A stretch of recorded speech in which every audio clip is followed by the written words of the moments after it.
नमस्कार, स्वागत है आपका। मैं हूं आपके साथ सुमित गुप्ता। आप देख रहे हैं महारोर राजस्थान।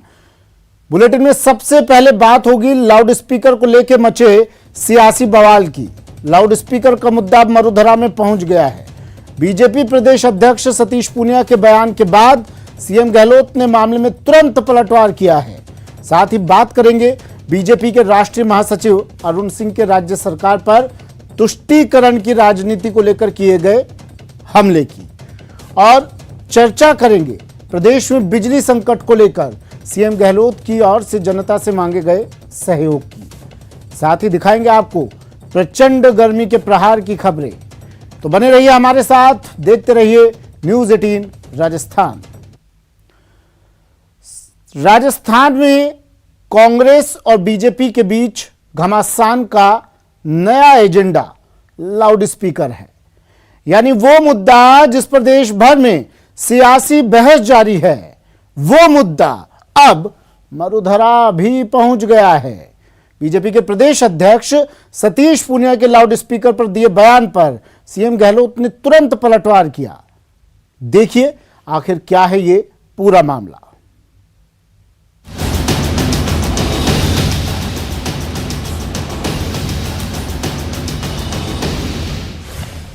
मरुधरा पहुंचा लाउड स्पीकर विवाद। लाउड स्पीकर उतरवा देने का पूनिया का दावा। संख्या में उतार रही है, हम भी उतरवा देंगे, आएंगे जब। सीएम बोले तनाव फैलाना बीजेपी का एजेंडा। महाराष्ट्र से शुरू हुआ लाउड स्पीकर विवाद यूपी, एमपी और बिहार होता हुआ अब मरुधरा की सरहद में प्रवेश कर गया। राजस्थान में इस विवाद की एंट्री भाया मध्य प्रदेश हुई।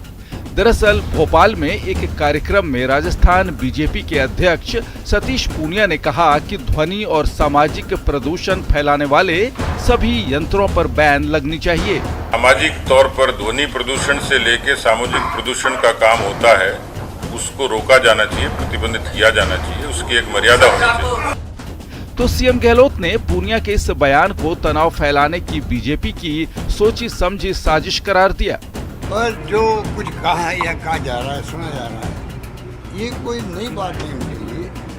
पूरे देश के अंदर जो तनाव है, हिंसा का माहौल है, धज्जा उड़ रही है संविधान की, कानून की, उसका एक पार्ट है, उनका बोलने का पार्ट है। इससे पहले सतीश पूनिया ने रामनवमी के जुलूस पर बंदिश और जुमे की नमाज में छूट देने के बहाने सरकार पर तंज कसा था। रामनवमी और हिंदू नववर्ष पे डीजे पे प्रतिबंध लगाया सरकार ने, और अभी जब पिछले दिनों जुम्मा की नमाज थी, उस दिन जयपुर की सड़कों पर सरकार के संरक्षण में 100 से भी ज़्यादा लाउड स्पीकर लगे थे। उसका प्रोटेस्ट भी किया, और ये सरकार की अपीजमेंट का ही नतीजा था। लेकिन जो सामान्य तौर पर आम जीवन को बाधित करने वाला जो कारक हो, वो धर्म के नाम पर उसको उपयोग नहीं किया जाए, ऐसी कोशिश तो होनी चाहिए। ये तो हुई मरुधरा की बात, लेकिन आपको बता दें कि राजस्थान की ही तरह बिहार के सीएम नीतीश कुमार राज्य के धार्मिक स्थलों से लाउड स्पीकर हटाने की बात को बकवास करार दे चुके हैं। लेकिन पड़ोसी राज्य यूपी में धार्मिक स्थलों से लाउड स्पीकर हटाने का काम तेजी से चल रहा है। सीएम योगी आदित्यनाथ ने प्रदेश के सभी धार्मिक स्थलों से लाउड स्पीकर हटाने या आवाज कम करने का आदेश दिया था, जिस पर तेजी से अमल किया जा रहा है। आपको बता दें कि लाउड स्पीकर का विवाद महाराष्ट्र से शुरू हुआ, जहां एमएनएस चीफ राज ठाकरे ने 2 अप्रैल को एक रैली में राज्य की सभी मस्जिदों से लाउड स्पीकर हटाने की धमकी दी थी। राज ठाकरे ने ऐसा न होने पर 3 मई से तेज आवाज में हनुमान चालीसा का पाठ करने का ऐलान भी किया था। आपको बता दें कि 17 साल पहले सुप्रीम कोर्ट ने लाउड स्पीकर बजाने पर महत्वपूर्ण आदेश दिया था।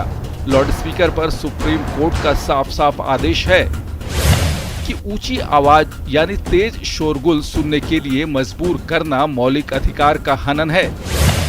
कोर्ट ने साफ कहा था कि किसी को भी इतना शोर करने का अधिकार नहीं है कि दूसरे लोगों को इससे परेशानी हो। कोई भी शख्स लाउड स्पीकर बजाते हुए अनुच्छेद 19(1)(a) के तहत मिले अधिकार का दावा नहीं कर सकता।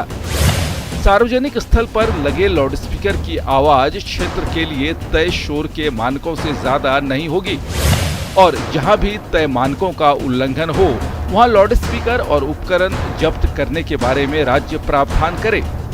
ये तो हुई कोर्ट की बात, लेकिन बात अगर मरूधरा की करें तो चुनावी साल की ओर बढ़ते हुए यहाँ हर मुद्दा सियासी हो जा रहा है और जिस तरह से लाउडस्पीकर के विवाद की एंट्री बीजेपी के प्रदेश अध्यक्ष ने मरूधरा में कराई है, उससे इस पर सियासत गरमाने के साफ साफ आसार दिख रहे हैं। Bureau report, news 18 Rajasthan. Loudspeaker पर दिए बीजेपी के प्रदेश अध्यक्ष सतीश पूनिया के बयान पर सीएम गहलोत के पलटवार के बाद अब 2 कैबिनेट मंत्रियों ने भी हमला बोला है। प्रताप सिंह खाचरियावास ने इसे पूनिया का फ्रस्ट्रेशन बताया तो जलदाय मंत्री महेश जोशी ने कहा कि बीजेपी के नेताओं से तनाव बढ़ाने वाले बयान के अलावा और उम्मीद कर भी क्या सकते हैं। सतीश पूनिया फ्रस्ट्रेशन में है और ये तय बात है, ये मुंगेरी लाल के हसीन सपने देखना छोड़ दे। पूरा देश जानता है कि झूठ, फरेब और धोखे की राजनीति भारतीय जनता पार्टी करती है। सतीश पूनिया जी से मैं पूछना चाहता हूं, लाउड स्पीकर पे हरे कृष्णा हरे राम चल रहा है, वो आप उतरवा दोगे? मंदिर में भी लाउड स्पीकर चलते हैं, मस्जिद में भी चलते हैं, गिरजाघर गुरुद्वारे में भी चलते हैं, कहाँ के लाउड स्पीकर उतरवा दोगे? उनसे इसी तरह की बातों की उम्मीद की जा सकती है। किसी को राहत देने की बात करेंगे नहीं, विकास की बात करेंगे नहीं, भाईचारे की बात करेंगे नहीं। वो ये कहते हैं कि भाई हमारी सरकार आएगी तो हम ये डेवलपमेंट करेंगे। समझ में आती थी बात। उनके बयान इस बात को दर्शाते हैं कि वो पूरी तरीके से बौखलाए हुए हैं। सिर्फ बयान देना है, मुख्यमंत्री अशोक गहलोत जी की खिलाफत करनी है, कांग्रेस की खिलाफत करनी है, सरकार की खिलाफत करनी है, इसके अलावा उनके बयान में और कुछ नहीं झलकता। मैं समझता हूँ एक छोटी सोच का परिचायक है। प्रदेश में चल रहे बिजली संकट को लेकर मुख्यमंत्री अशोक गहलोत ने आम जनता से भी सहयोग मांगा है। उन्होंने कहा कि 16 राज्यों में एक साथ बिजली संकट आया है। सरकार की कोशिश है कि जनता को कम से कम तकलीफ हो।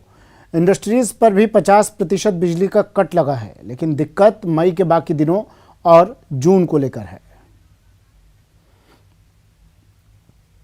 राज्यों में एक साथ संकट आया है, हर राज्य अपनी अपनी कोशिश कर रहे होंगे, भाई मिनिमाइज करो उसको, तकलीफ कम से कम पब्लिक को ही तो कर सकते हैं। हम लोग भी लगे हुए हैं और राज्य लगे होंगे। आज 16 राज्यों में कोयले की कमी के कारण से संकट है, आप देखते होंगे मीडिया के अंदर भी। इसलिए हमारा प्रयास है, मैं 2 मीटिंग ले चुका हूँ कि कैसे बिजली के संकट में हम कम से कम तकलीफ लोगों को, जनता ने उनसे मांगा है कि आप भी जरा कैसे बिजली का बचत कर सकें, जो कदम उठा सकते हैं हम लोग उठा रहे हैं। पानी की त्राही मची हुई है क्योंकि गर्मी बहुत भयंकर है। जो मई और जून वाली गर्मी मार्च अप्रैल में हो जाए 45 से अबो, तो बोलते क्या होगा। चिंता हम तो कर रहे हैं कि मई जून में क्या होगा, कितनी गर्मी पड़ेगी। वहीं केंद्रीय जल शक्ति मंत्री गजेंद्र सिंह शेखावत ने बिजली संकट के बहाने गहलोत सरकार पर तीखा हमला बोला है। उन्होंने पूछा कि कांग्रेस सरकार के समय ही बिजली संकट क्यों गहराता है।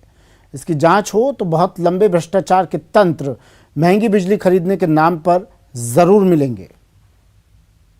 जब भी राजस्थान में कांग्रेस की सरकार आती है, अभी सरकार है 8 से 13 के बीच में सरकार थी और उससे पहले भी कांग्रेस की सरकार जो है 98 से 2003 तक रही है।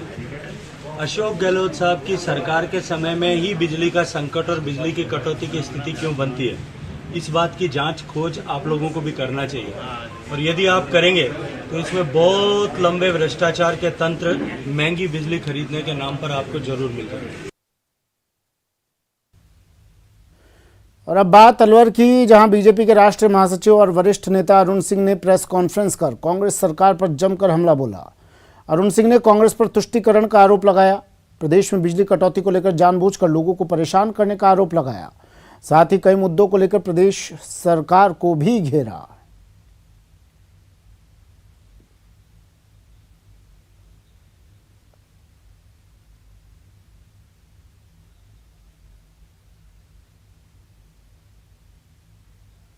का भी संकट ही संकट है। राजस्थान की सरकार, गहलोत सरकार, संकटों से घिरी हुई सरकार है। यहाँ बिजली का संकट है, पानी का संकट है, कानून व्यवस्था का संकट है और भ्रष्टाचार का संकट है, करप्शन का संकट है और दवाई का संकट है और तो और एक कहिए तो पूरी की पूरी कुर्सी बचाने का ही गहलोत सरकार का संकट है। और इन संकटों के कारण प्रदेश की जनता भी संकट में है, लोगों के मन में भय और आक्रोश है और राजस्थान में कुल मिलाकर के कांग्रेस का कुराज है और गहलोत सरकार जो है वो गहलोत जी पूरी तरीके से धृतराष्ट्र बने हुए हैं। महिलाओं के अत्याचार नंबर 1 पे है। में मंदिर टूटता है, मंदिर सरेआम तोड़ना, 300 साल पुराना मंदिर तोड़ना और मूर्तियों को कटर से काटना, तो कल्पना हम लोग इस बात को बोल नहीं सकते। बोलने में लगता है कि कहीं पाप तो नहीं कर दिया, या पाप करने वाले लोग, उनको संरक्षण देने वाले लोग या कांग्रेस के लोग हैं। कभी भी इनको जनता तो माफ करेगी नहीं करेगी, कभी भी नहीं करेगी, भगवान भी इनको कभी माफ करने वाला नहीं है। कि पीएफआई जब भारतीय जनता पार्टी की सरकार कर्नाटक में बनी तो पीएफआई का वहां बिल्कुल रोक लगाई। पीएफआई के लोग फिर राजस्थान में आए, राजस्थान में इनका जाल बढ़ना शुरू हुआ। कोटा में 2 महीने पहले पीएफआई का पद संचलन होता है और पूरे षड्यंत्र के पीछे अगर किसी का हाथ है तो पीएफआई का है। ये हमको मालूम है तो गहलोत जी को कोई नहीं मालूम है, बताइए भैया। पीएफआई का चारों ओर राजस्थान में जाल बिछ रहा है और गहलोत जी को तुष्टि करने की राजनीति दिख रही है। अरे प्रदेश की जनता ने गहलोत जी क्या बिगाड़ा है? आपको सत्ता में बैठाया, आपके कम से कम प्रदेश की जनता के हितों की तो बात सोचिए। राजस्थान प्रदेश को डबल इंजन की सरकार चाहिए। 4 राज्यों में भारतीय जनता पार्टी की सरकार प्रधानमंत्री जी के नेतृत्व में प्रचंड बहुमत के साथ बनी है, क्योंकि जनता को समझ में आ गया कि डबल इंजन वाली सरकार के माध्यम से ही विकास हो सकता है प्रदेश का। इसलिए राजस्थान में भी पुनः भारतीय जनता पार्टी की सरकार बनेगी, डबल इंजन की सरकार बनेगी। चलिए वक्त एक ब्रेक का है, ब्रेक के बाद बात होगी जनजीवन पर दोहरे वार की। ब्रेक के बाद स्वागत है आपका और बड़ी खबर आ रही है सीएचए से जुड़ी। जयपुर सीएचए का धरना, जयपुर में सीएचए का धरना लगातार जारी है। 1 महीने से सीएचए यहां पर धरना दे रहे हैं। शहीद स्मारक पर अनशन पर सीएचए लगातार बैठे हैं। सेवा जारी रखने की मांगों को लेकर ये लोग आंदोलन कर रहे हैं, लेकिन अब तक सीएचए की सरकार से बात नहीं बन सकी है। 31 मार्च को सरकार ने सीएचए को हटा दिया था और उसके अगले दिन से ये लोग तब से लेकर आज तक धरने पर बैठे हैं। 1 महीने से ज्यादा का वक्त अब इन्हें हो गया है सेवा जारी रखने की मांगों को लेकर आंदोलन सीएचए का। महेश दाधीच मेरे सहयोगी हमारे साथ सीधा जुड़ गए हैं जयपुर से। महेश, सीएचए का आंदोलन अब 1 महीना होने को आया है, ऐसा 1 महीना हो चुका है इस आंदोलन को, लेकिन अब भी देखिए आपके पीछे तमाम लोग दिखाई दे रहे हैं, दिन रात सुबह शाम यहाँ पर डटे हुए हैं। क्या कह रहे हैं ये लोग, रणनीति क्या रहने वाली है आने वाले दिनों में, क्योंकि अब तक किसी तरह का कोई आश्वासन तो मिला नहीं है इन्हें।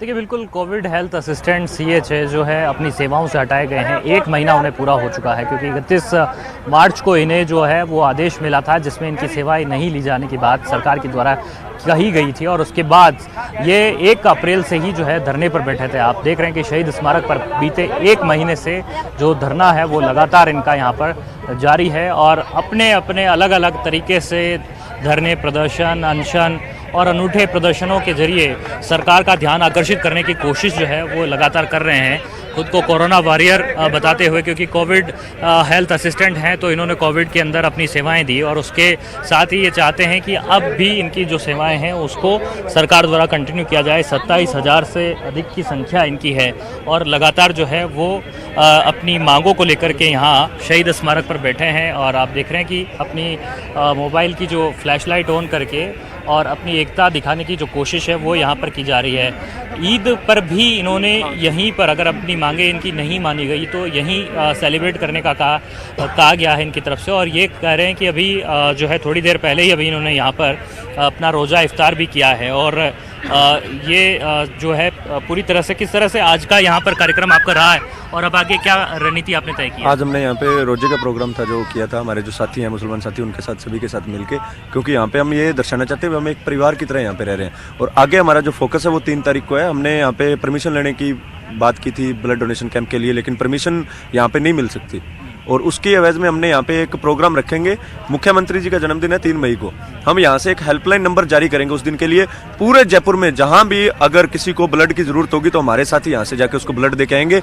जब तक हमारा ये आंदोलन चलेगा तब तक के लिए पूरे जयपुर में कोई भी मौत बिना खून के नहीं होगी और ये मुख्यमंत्री हमारे अशोक गहलोत जी के एक तोहफा होगा हमारी तरफ से। तो आप यहाँ पर ईद भी यहीं मनाने का ऐलान कर रहे थे थोड़ी देर? हाँ, हम पिछले 30 दिन से, हम बहुत से भाई बहन हैं जो पिछले 30 दिन से यहाँ पे हमारे कंटिन्यू रोजे यहीं रख रहे हैं। सुबह शेरी में हम उठते हैं, कैसे हालातों से हम यहाँ 30 दिन से निपट रहे हैं। तपती धूप में यहाँ पर रोजा रखना कैसे संभव है? बहुत मुश्किल काम है, लेकिन हम रोजे नहीं छोड़ सकते, चाहे हम शहीद होना मंजूर। लेकिन हम अगर माननीय मुख्यमंत्री कल की तारीख में अगर हमारी घोषणा नहीं करते हैं तो हम 3 तारीख को ईद भी शहीद स्मारक पर ही मनाएंगे। ईद भी यही मनाएंगे। आप देखिए कि जो है इन्होंने तख्ती ले रखी है यहाँ पर, संविदा कैडर में शामिल करने की मांग है। हाँ बिल्कुल, 31 दिन से बैठे हैं, सरकार सुन नहीं रही। आज रोजा इफ्तार पार्टी की है, कल ईद भी यही मनाएंगे। 1 महीना पूरा हो गया, बच्चों के साथ बैठे हैं आप? हाँ जी सर, हमें 1 महीने से 1 दिन ऊपर हो चुका है और हम यहाँ तपती गर्मी में यहाँ पे बैठे हैं। हमारे साथ हमारी बहनें भी बैठी हैं, जो कि कई बहनें 8 महीने से प्रेग्नेंट भी हैं और छोटे छोटे ये बच्चे हैं, इनके साथ बैठे हैं। लेकिन बच्चों के साथ में यहाँ पे बैठे कुछ महिलाएं जो है CHA, वो उनसे भी बात करने की कोशिश है। आप कहाँ से आए हैं? मैं श्री गंगानगर से आई हूँ। कितना टाइम हो गया आप लोग को यहाँ बैठे? हम लोगों को 31 दिन हो चुके हैं आज बैठे हुए को। कोई बात बनी है सरकार से? अभी प्रोसेस है, वो देखते हैं कि कब तक वो रिस्पांस करेंगे। अभी जब तक उनका रिस्पांस नहीं आएगा जब तक तो यहाँ पे हम रहेंगे। धरने पर आकर के आपको बोल के गया कि आपकी बात पर विचार होगा? हाँ, आश्वासन मिल रहे हैं, कंटिन्यू मिल रहे हैं, लेकिन कोई रिजल्ट नहीं मिल रहा अभी तक भी। रिजल्ट नहीं मिल रहा है? हाँ, रिजल्ट नहीं मिल रहा है बिल्कुल भी। क्या बोला जा रहा है? यही बोला जा रहा है कि धरना समाप्त कर दो तो आपकी मांगे पूरी कर दी जाएंगी, पर धरना तो समाप्त नहीं होगा जब तक हमारी मांगे पूरी नहीं होगी। घर परिवार वाले खैर खबर लेते होंगे तो बोलते होंगे कि बहुत टाइम हो गया है।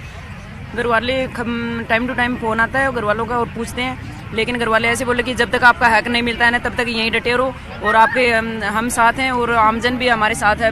हमें कोई डरने की जरूरत नहीं है, अब सब लोग हमारे साथ हैं, तो जब तक हमारा हक नहीं मिलेगा हम नहीं जाने वाले यहाँ से। तापमान 40 के पार जा रहा, बच्चों के साथ भी कई लोग बैठे हैं यहाँ पे, महिला सदस्य। हाँ, ये तो प्रॉब्लम आ रही है, रात नाइट में भी जो टेम्परेचर वो हाई होता जा रहा है, लेकिन जब तक हमारा हक नहीं मिलेगा हम नहीं जाने वाले, यहीं डटे रहेंगे।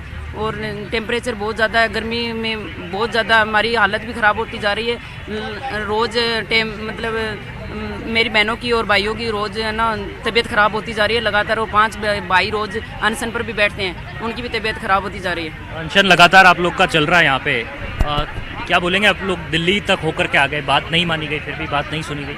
अभी तक कोई बात नहीं सुनी गई है, सरकार बिल्कुल भी हमें नहीं देख रही है, अनदेखा कर रही है। क्या बोलना चाहेंगे सरकार से, क्या होना चाहिए? आपकी मांगों पर विचार किस तरह होगा? सरकार को हमारी पुकार सुननी चाहिए और मतलब हर कोई आश्वासन दे के जाता है, पर आश्वासन से कुछ नहीं होगा जब तक काम नहीं करेंगे। आश्वासन से कुछ नहीं होगा।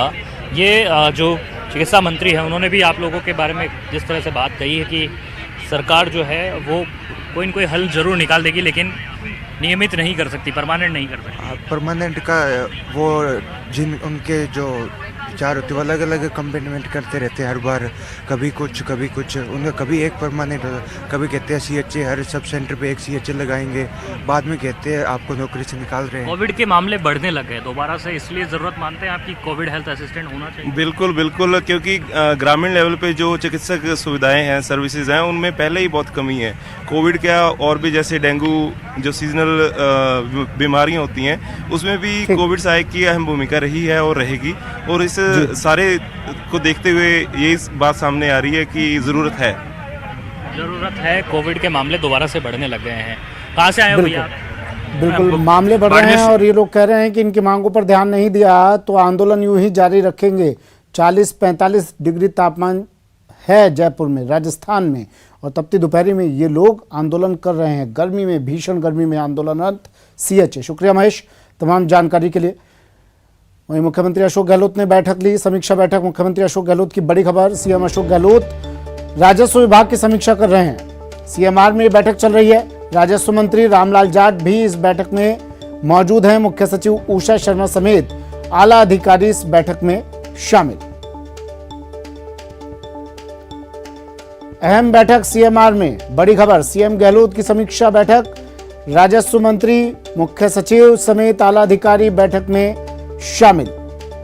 मुख्यमंत्री अशोक गहलोत ये समीक्षा बैठक इस वक्त ले रहे हैं और इस बैठक में मुख्य सचिव मौजूद हैं। सीएमआर में बैठक चल रही है, राजस्व विभाग की बैठक चल रही है। राजस्व मंत्री रामलाल जाट, मुख्य सचिव उषा शर्मा समेत आला अधिकारी बैठक में शामिल। दिनेश शर्मा मेरे सहयोगी जयपुर से फोन लाइन पर जुड़ गए हैं। दिनेश, एक विभाग की, हर एक विभाग की मुख्यमंत्री लगातार पिछले कुछ दिनों से समीक्षा बैठक ले रहे हैं और आज राजस्व विभाग की समीक्षा बैठक, क्या कुछ चल रहा है, क्या निकल कर आ रहा है बैठक से? बिल्कुल, देखिए, अलग अलग विभागों की समीक्षा मुख्यमंत्री कर रहे हैं और आज राजस्व विभाग की समीक्षा हो रही है, अभी बैठक चल रही है। राजस्व मंत्री रामलाल जाट जो हैं वो मौजूद हैं, इसके साथ ही मुख्य सचिव उषा शर्मा समेत विभाग के जो तमाम आला अधिकारी हैं वो बैठक में मौजूद हैं और इसके साथ ही राजस्व बोर्ड जो है, राजस्व मंडल जो अजमेर में है, उसके अधिकारी भी मौजूद हैं और खासतौर से एक बड़ा अभियान जो है वो राजस्थान सरकार द्वारा चलाया जा रहा है, प्रशासन गांवों के संग। तो उस अभियान के तहत किस तरह की प्रगति अब तक हुई है, किस तरह के मामले हैं, कितना निस्तारण अभी बाकी है किन किन मामलों का, तो उन सब मुद्दों को लेकर इस बैठक में चर्चा हो रही है। इसके साथ ही राजस्व मंडल की अगर बात करें तो वहां भी बड़ी संख्या में प्रकरण लंबित होते हैं, लोगों को जल्दी न्याय मिले, प्रकरणों का जल्दी निस्तारण हो, इन सब मुद्दों को लेकर जो है वो चर्चा इसमें की जा रही है। और प्रशासन गांवों के संग अभियान की अगर बात करें तो उसमें कई सारे विभागों के माध्यम से सीधे जनता को राहत दी जा रही है। तकरीबन 21 विभागों के काम उसमें हो रहे हैं जनता से जुड़े हुए, तो उन विभागों के जरिए ग्रामीण क्षेत्र की जो जनता है उन्हें ज्यादा से ज्यादा राहत मिल सके, ज्यादा से ज्यादा काम उनके हो सके और ज्यादा गति इस अभियान में लाई जा सके, इन सब मुद्दों को लेकर चर्चा की जा रही है। इसके साथ ही शुक्रिया दिनेश तमाम जानकारी के लिए।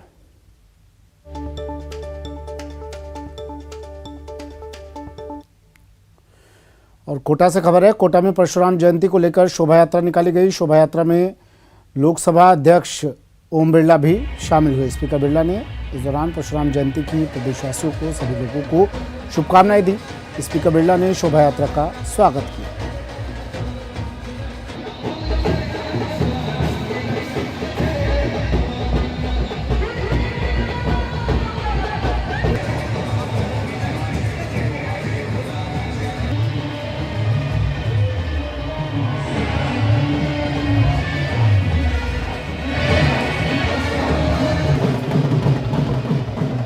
कोटा से तस्वीरें हैं, शोभा यात्रा का स्वागत लोकसभा अध्यक्ष ओम बिरला ने किया। सभी को परशुराम जयंती की शुभकामनाएं दी।